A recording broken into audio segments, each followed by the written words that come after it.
Hello malt mates, hello whisky fans, I'm Ralphie in the Whisky Bothy. Welcome to review 1109 extras. I'm sure it's 9 and not 8. I think I've done 8. Yes, I have done 8. This is 1009 extras.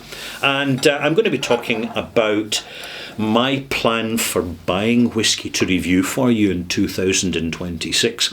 Because when we get towards the end of the year, it's time to take stock of where we're at and where we are going next, particularly with my channel, because I've had to make a few adjustments over the years because this channel's been going since February 2009. Yeah, it's quite a while. And my goodness, I've seen so much change in what is a relatively short space of time.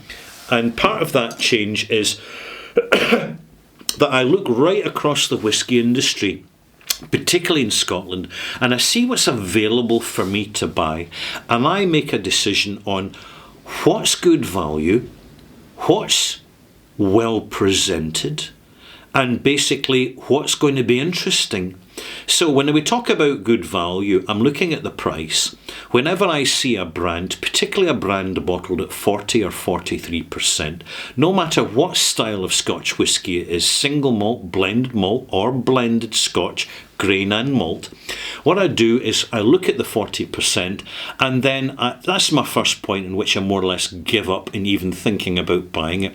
Because back in the days, and it's quite a few days ago now, I can assure you, in the 1980s, I didn't mind buying whiskies that were bottled at 40% because I didn't know any better and I hadn't explored many of the better options. But I certainly know better now after almost 40 years of drinking whisky. And what happens is, over time, our palates get more experienced, get more demanding, get more sophisticated, and we're looking for higher strength whiskies which are authentically presented as they should be to deliver best version of the experience. So I'm looking for 46%, which means they don't have to chill filter the whisky. And certainly I don't want any industrial dye put into my whisky that I'm drinking, because E150A is food grade industrial dye.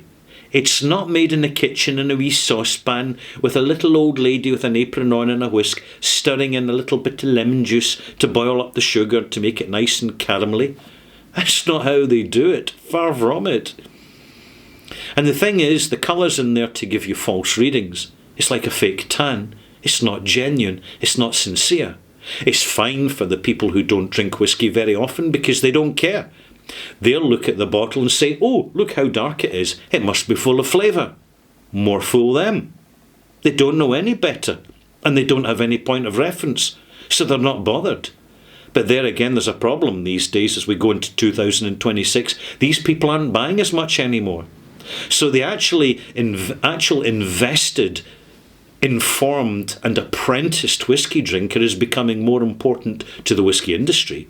Not that the corporations give a damn about us. We're not important to them, and that's fine, because we are important to the independent bottlers and the small distilleries, because that's where the very real excitement is at the moment.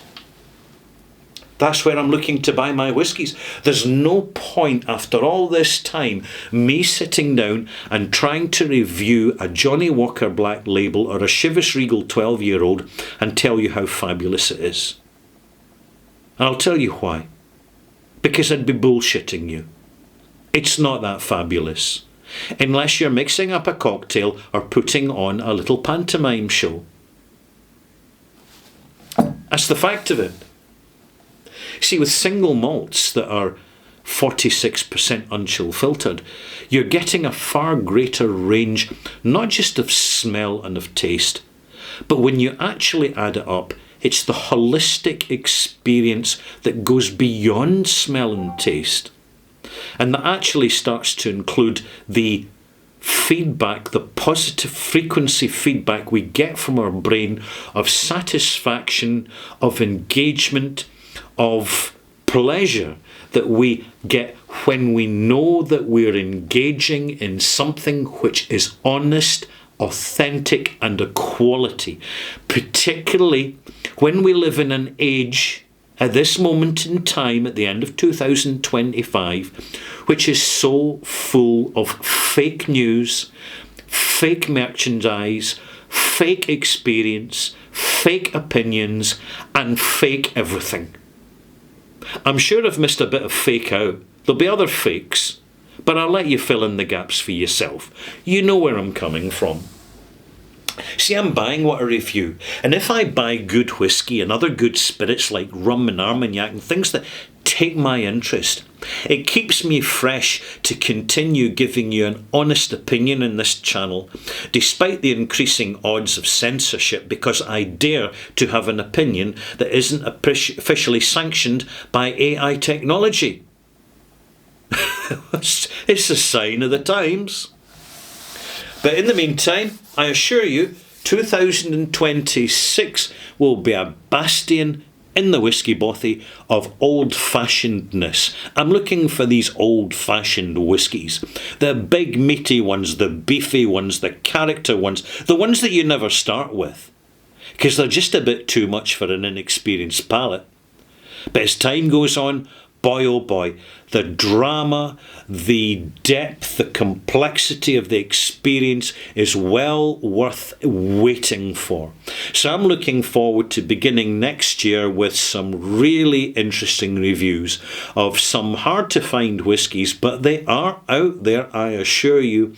And when you get a hold of them, when you experience them, you will see in some instances how short-changed you have been with some overhyped, over-marketed and distinctly overpriced, brand-led, heavily marketed monstrosities, which in this day and age are becoming more and more and more boring. Excuse me, time for a dram.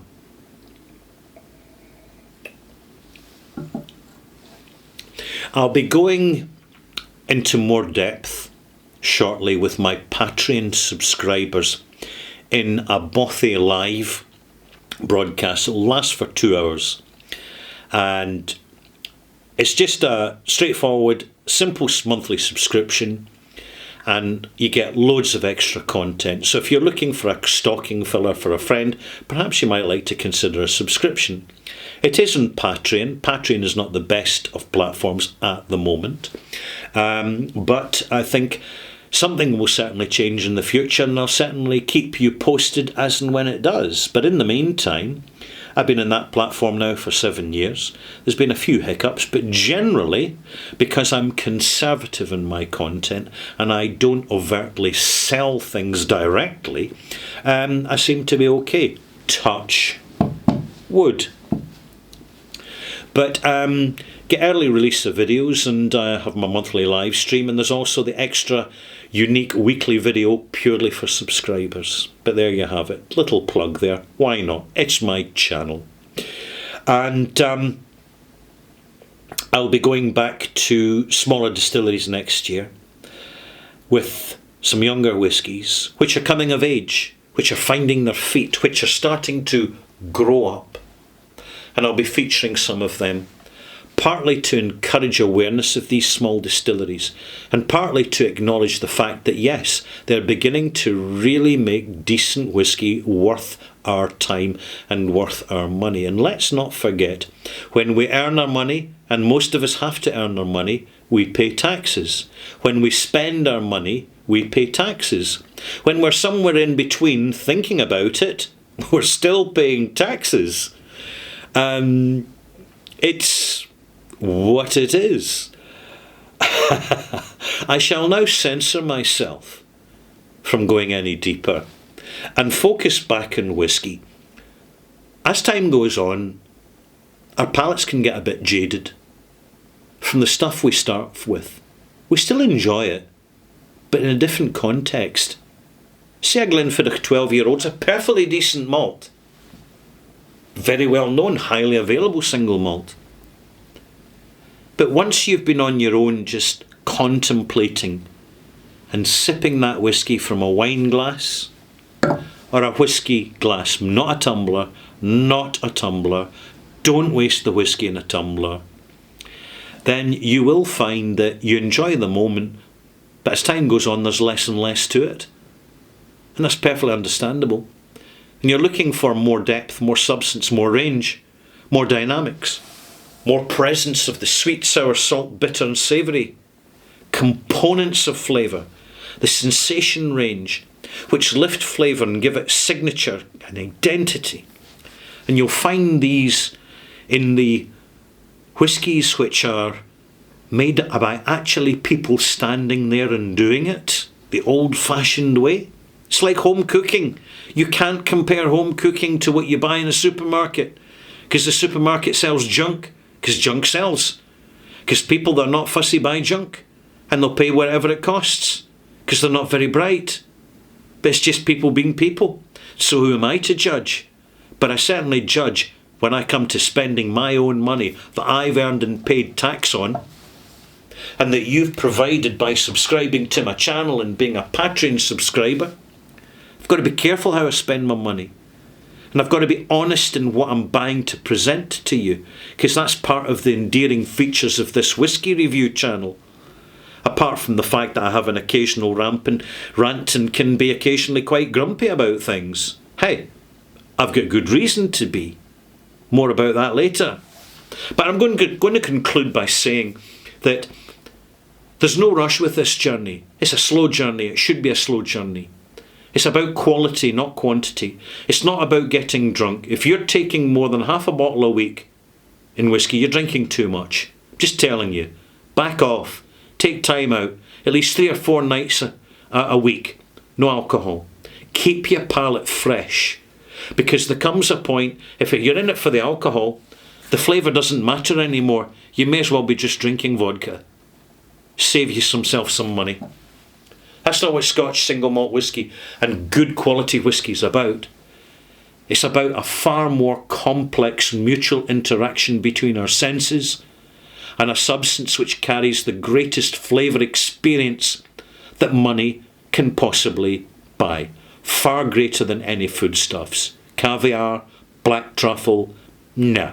Whisky tops the lot. Because it's alcohol based. And alcohol is the most amazing chemical at carrying, holding on and nurturing the complexity of natural flavour and smell. That's why we're engaged, that's why we're committed. And when we are committed the way we are and taking our time and enjoying the journey and making the most of it on our own with a few good friends or occasionally in a bar with mates where we'll just allow ourselves just an ordinary whisky, because we're busy chatting about other things and we're not paying too much attention, and hey, that's fine. But it's a phenomenal journey. I've been on this road quite a long time. I'm still checking my roadmap for directions, but the landscape is beautiful. It lifts the quality of my life substantially. And I realise this looking around me in the community, and I see people whose life is impoverished not for lack of money, but for lack of expectations of what they engage and connect with. And it's sad to see, because they live their life like a dress rehearsal instead of living it to the fullness.